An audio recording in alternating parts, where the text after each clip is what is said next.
When it comes to dating apps, I personally believe that you should not rely on them solely for meeting quality women. In fact, I would be the first to tell you I'm very skeptical as far as meeting quality women on dating apps. The traditional dating app, Tinder. Personally, I feel as though those are hookup apps, not necessarily apps where you can actually cultivate a meaningful relationship with any particular woman from anywhere. So today we're going to go over 3 pros and cons of dating apps and things that you need to be looking out for. Just a few tips that you should consider before going on dating apps. There are benefits, but then also there are drawbacks and what you can take away from it. Number 1, the first thing you need to understand about dating apps on the pro side is that it improves your abundance mindset. I'll talk a little bit more about abundance mindset on a later video, but what men don't understand about abundance mindset is we live in a big world. You are not limited to your environment. And when you're on the dating scene and you're trying to meet quality women, the first thing that men need to cultivate is the idea that the women that you're dealing with, bro, are, and I hate to say this, most of them are not special.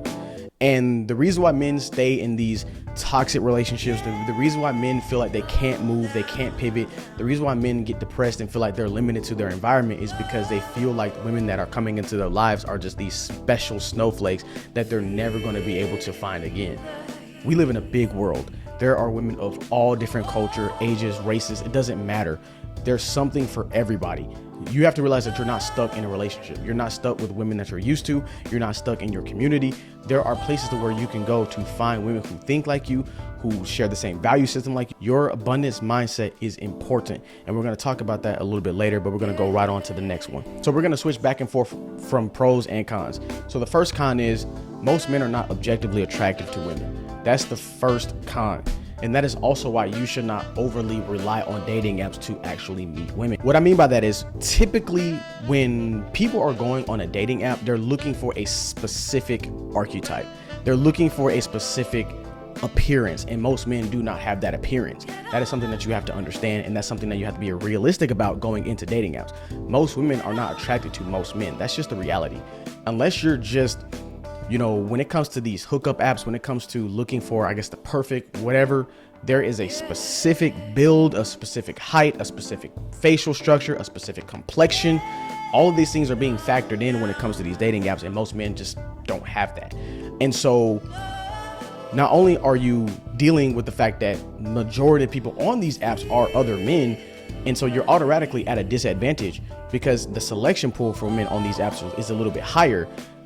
You not being, I would say, objectively attractive or being, the pick of the litter or whatever, if you know for a fact you're not that, you have to be realistic in your approach when it comes to dating apps. And that's the first con. Most men are just simply not attractive. That's something that you have to understand. So let's go to a pro. And this pro ties directly into that point. It helps you to realize what guys call your sexual market value or your SMV, right? This is something that it basically, to sum it all up, it's your overall attractiveness. Height, weight, occupation, where you're from, all these different things are going to factor into your overall sexual market value. Now, that takes up a very small portion of it. You can, counter that with other things such as your lifestyle, your job or things of that nature. You can factor all that. You can factor those things in and you can kind of average out to a better score. But it does help the average man just first impression, first initial attraction, which is the majority of attraction. People can talk about, oh, I like personality or I like this, I like that. It's all BS. Before you can even like their personality, you have to know what they look like. Unless you're on one of these blind dating shows, the first thing that draws you to an individual is physical appearance. What are things I can change about myself just off rip, things that are in, within reason and within moderation? What are some things I can change that can help me be more attractive? Do I need to go to the gym more? Do I need to try to work on my skin more? Do I need to maybe get braces or something?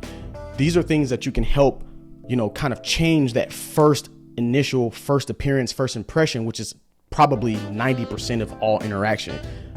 Before you even walk up to a girl, she's already noticed what you look like. She's noticed how you dress. She's going to notice how you smell at some point, how you talk, eye contact. All of these things are going to go into consideration. And I'll talk about that again in my closing statement. But let's go to another con. And this part is probably the most annoying, but this is something I don't know if guys realize or not, but the majority of women on dating apps are not interested in dating. Oops. I don't know if you knew that or not. If you didn't know, this is news to you. They're not interested in meeting up with you. They're not interested in dating you. They're not interested in any sort of meaningful human interaction. Most women on dating apps are trying to drive traffic to other platforms. You know those dating apps and girls that say, oh, I only respond on, and then fill in the blank, whatever social media platform they're trying to drive traffic to. 9 times out of 10, it's Instagram, Snapchat. They're looking for fans. They're not looking for a man. That is something I need guys to understand. She's looking for attention. That's it. Or you might get those girls that say, oh, I'm just here for fun. Okay, if you want fun, turn off your phone, turn off the computer, and go outside. Oh, I'm just here to make friends. Turn off your phone, turn off the computer, go outside. Why are you on a dating app looking for fun? Why are you on a dating app looking for friends? But this is the foolishness that you guys allow yourself. See, when I see this stuff, I laugh at it because it's funny to me. But you guys, you actually try to play the long game and see if you can change her mind. No, most of these girls are looking for attention. They're just looking for fans. That's it. So let's go to the last pro. And this goes back to the abundance mindset aspect of it. It helps you to compare and contrast women that you're engaging with. Some guys call it spinning plates, dating around. It doesn't matter. You don't necessarily even have to be in an intimate relationship with these women as far as hooking up with them. But it definitely helps you understand genuine attraction. It definitely helps you understand how this girl over here is interacting with me, how this girl over here is interacting with me, and just kind of analyze their engagement with you.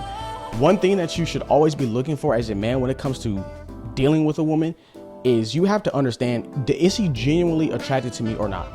Men who get divorced, men who get cheated on, oftentimes gave their commitment to a woman who was not genuinely attracted to him, a woman who was attached to him, but did not value him. That's number one. That is the number one thing that you have to be vetting for. It starts with genuine attraction. She has to be head over heels for you. And if she is not reciprocating the same level of positive energy that you're giving her, don't deal with her. It's very cliche to say this, but you don't go after women that you want, you go after women that want you. I do believe in men, necessarily making the first move, if that's what you want to call it, but I only make a move if there's a guaranteed result out of it. I don't cold approach. You shouldn't have to cold approach. Once you experience genuine attraction for the first time and you can compare and contrast women who show you that versus don't show you that, you understand that cold approaching is beneath you. I don't walk up to random women and do the whole Riz or spit game or whatever you want to call it.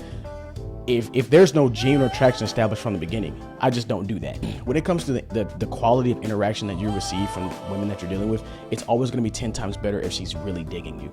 If you have to cold approach this chick versus this girl that absolutely is head over heels crazy for you, I guarantee you the girl that's crazy about you is going to treat you 10 times better. The girl that you had to cold approach is going to treat you as an option because, well, for all intents and purposes, you came up to her, right? So she's immediately starting off the interaction from a position of power, a place that she should never be in when it comes to a genuine attraction. You should always be in a position to where, she's an accessory to your life and you're not like applying to be a part of her life, if that makes any sense. Most guys, they start off the interaction poorly. They start off giving her the keys because most men approach dating as, how do I convince this woman to let me into her life? Which any OG will tell you, that's not how you approach dating. That's not how you get the best out of an interaction. That's not how you meet quality women. You don't meet quality women by damn near begging, hey, please, would you let me take you out on a date? Like, just even listen to the language there, let. If somebody has to let you do something, that means 9 times out of 10, they don't want you to do it. Hey, can you let me borrow your car? Can you let me do this? Can you let me do that? Why are you deferring to her authority to give you permission to do anything? That's the mindset. That's the idea of where that stems from. So just understand, when you're comparing and contrasting when it comes to dating and dating apps, make sure you are looking for genuine attraction. And the only way you can understand genuine attraction is when you have it. And the only way you can have it is if you have to expand your horizons. You have to deal with multiple women at one time. I'm not saying be out here being a player. I'm not saying, be out here lying to women, but you do have to understand the differences in the way that different types, different kinds, different cultures, just different women that you're going to be dealing with are going to be interacting with you. It's going to be worth your while. So let's go to the last, and this once again ties into kind of the attention seeking thing. Women generally in this generation do not want relationships. That's the reality of it. And that goes back into, you're just looking at the statuses, the attention seeking and just the silliness. I mean, oh, I'm not here for anything. I'm not here for hookups. I'm not here for anything. But then all of their pictures are revealing. All their pictures, they're bending over and they're showing their cleavage. And you know what I mean? It's foolishness. It's very clear that these women do not really want relationships. They don't want meaningful interaction with men. They don't want families. They don't value family, not until it's too late. I'm just gonna keep it a buck. They do not want relationships because they don't need them. I mean, if you have guys who are just buying them things constantly, sugar babying, an unlimited attention, guys who are willing to send them money for just existing, right? But something emboldens these girls to just say, I actually don't need a relationship. The things that women got out of relationships in days old, they can get for free now. There's men who are willing to pay their way.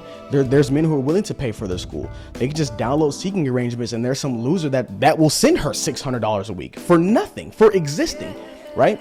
Weak men and simps and men without principle, they ruin society. That's why we've arrived to the point that we arrived to today. The modern relationship really has no value.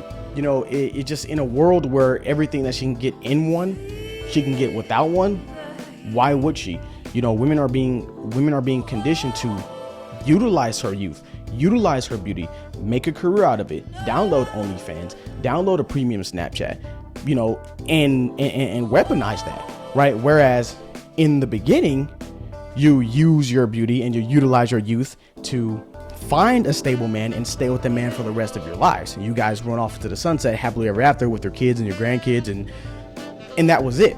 Today, it's opposite.